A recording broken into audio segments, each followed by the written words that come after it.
Welcome back for part 2 of our cherry stave snare drum build.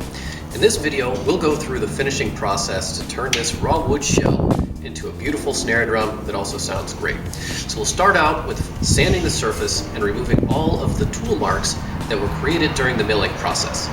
Let's get to work. Watching me sand is about as entertaining as it sounds, so we'll speed through the process, but just know that I start with a low grit and work my way up to give it a nice smooth finish. After I sand with my finest grit, I'll get a couple damp cloths and wipe down the shell to raise the grain.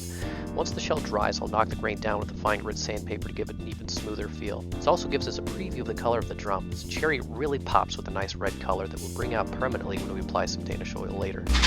So now that we have our shell sanded down, we're ready to start drilling the holes for our hardware. So what I've done is take a piece of scrap wood, cut it down to the thickness of the shell, which is about 6 inches, and mark out the distance between the screw holes for the lugs.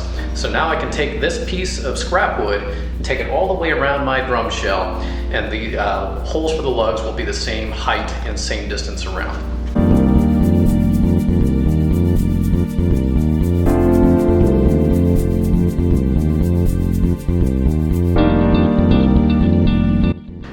After all the holes are drilled for the hardware, I do a dry fit test and attach everything just kind of loosely to make sure all the holes line up appropriately with the hoops and the lugs. And if it doesn't, well, it usually ends up in the trash heap, but everything looks great on this cherry drum. Once I've removed all of the hardware from our dry fit test, the next step is to cut our bearing edge. So I bring the shell over to our router table with a 45-degree chamfer bit to cut those edges. Now, the bearing edge is a really important part of the drum shell because that's what sits against your drum head and what's going to make this wood really resonate and have a nice, beautiful tone.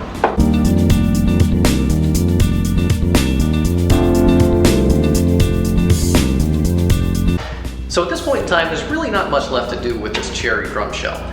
We could reattach the hardware, tune up the heads, and it's going to sound like a drum when you play it.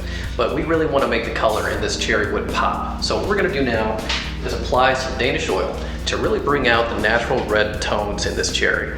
And then once this dries, we're going to add a clear lacquer on top to really give it a glossy, nice glass-like finish. One of the cool things about cherry is that it naturally darkens with age, so we don't need to do too much in terms of applying a stain. The Danish oil brings out just enough color to begin with. In a year or two, the color will be even darker.